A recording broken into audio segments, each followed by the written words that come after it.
ఈనాడులో కథ ఈ మధ్యకాలంలో చూసిన ఈనాడు కథ ఇది ఒకసారి చూడండి. సెకీ ఒప్పందానికి సన్మానం జరిగింది అని చెప్పి నా ఫోటో పెట్టాడు. సీఎండీని తొలగిస్తూ కేంద్రం ఆకస్మిక నిర్ణయం.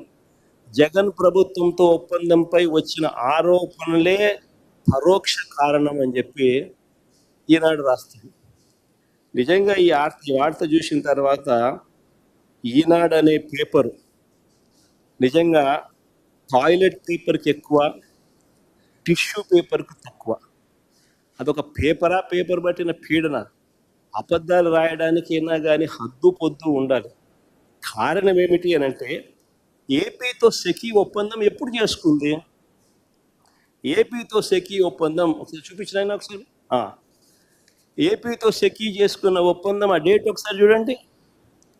2021 1 డిసెంబర్ 2021 సెకీతో ఏపీ ప్రభుత్వం చేసుకున్న ఒప్పందం 1 డిసెంబర్ 2021లో కుదుర్చుకుంటే, ఈ సెకీ ఎవరైతే తీసేశారో, ఇప్పుడు కేంద్ర ప్రభుత్వం ఎవరినైతే సెకీ చైర్మన్గా ఉన్న వ్యక్తిని తీసేశారో, ఆ సెకీ చైర్మన్ ఎప్పుడు నియామకమయ్యాడు సెకీ చైర్మన్గా అంటే, అది కూడా పక్కనే ఉంది. ఒకసారి చూడండి. 13th June 2023.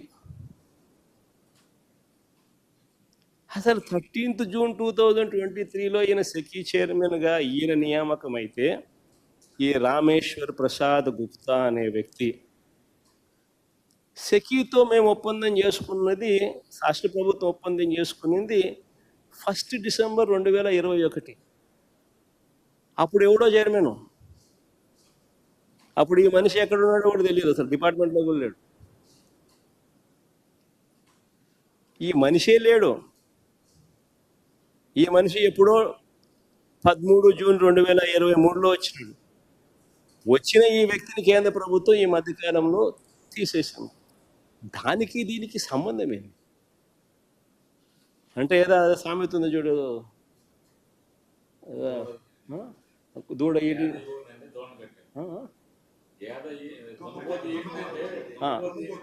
దున్నపోతు ఈనింది అని అంటే దూడను కట్టేసేయండి సార్. దున్నపోతు ఏమైనా ఎలా భర్తీ ఇవ్వగలుగుతుంది? దూడను కట్టేసేయండి.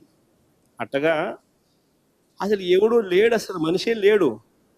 ఈయన 2013 జూన్ 2023లో ఈయన వచ్చినాడు. మన ఏపీ గవర్నమెంట్ సెకీతో ఒప్పందం చేసుకుంది 2021 డిసెంబర్లో చేసుకుంది.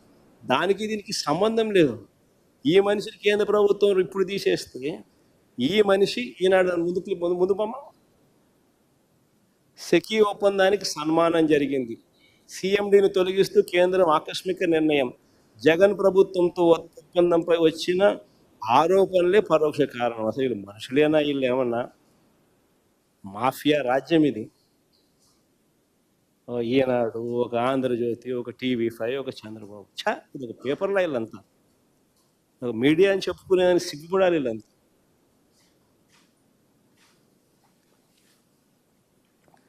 సరే, ఇంకో ముందుకు పోదాం.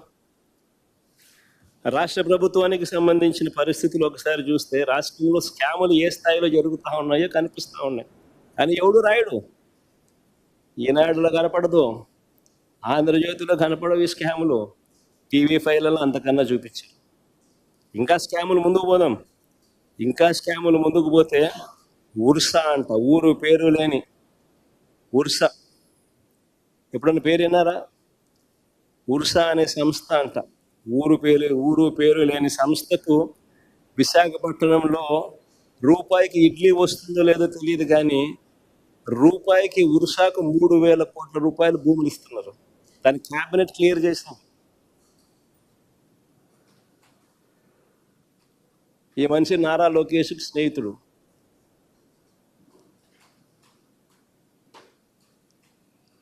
లూలు అంట విశాఖపట్నంలో ఒక మాల్ కట్టడానికి 2,000 కోట్ల రూపాయలు విలువ చేసే భూమిని అప్పనంగా ఉచితంగా చేతిలో పెడతా ఉన్నారు. ఎక్స్ప్రెషన్ ఆఫ్ ఇంట్రెస్ట్ పిలవరు, కాంపిటీషన్ బిడ్స్ తీసుకోరు, అప్పనంగా ఇచ్చేస్తూ ఉన్నారు. కానీ ఈనాడు రాయదు, ఆంధ్రజ్యోతి చూపదు, TV5 అంతకన్నా చూపు. రాష్ట్రంలో ఈరోజు లిక్కర్ మాఫియా, ఇసుక మాఫియా. ఆ ఇసుక ఫోటో ఏది చూపిందో సరే.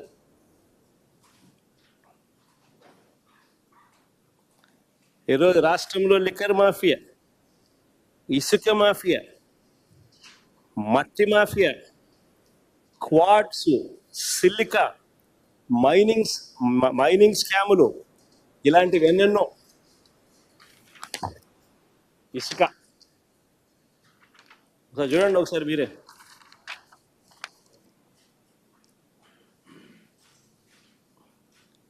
అవన్నీ పక్కన లారీలు ఎట్ట దోచేస్తానో చూడండి ఒకసారి.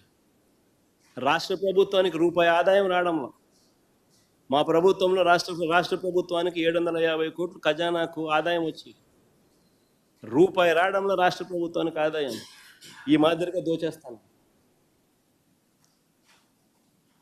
80 లక్షల టన్నులు స్టాక్ పెట్టాం మేము. ఎండాకాలంలో,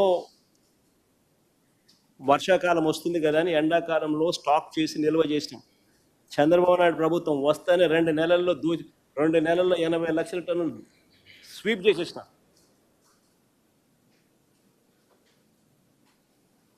అదే చూడండి ఫోటో.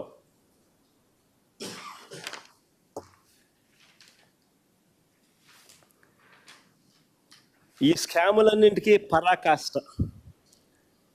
ఈ స్కాములన్నిటికీ పరాకాష్ట ఏమిటనంటే అమరావతి పేరు మీద చేస్తా ఉన్న మరో దోపిడీ.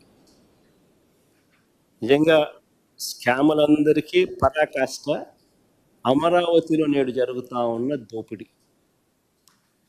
అమరావతి టెండర్లు చూస్తే, ఇదే అమరావతిలో 2018లో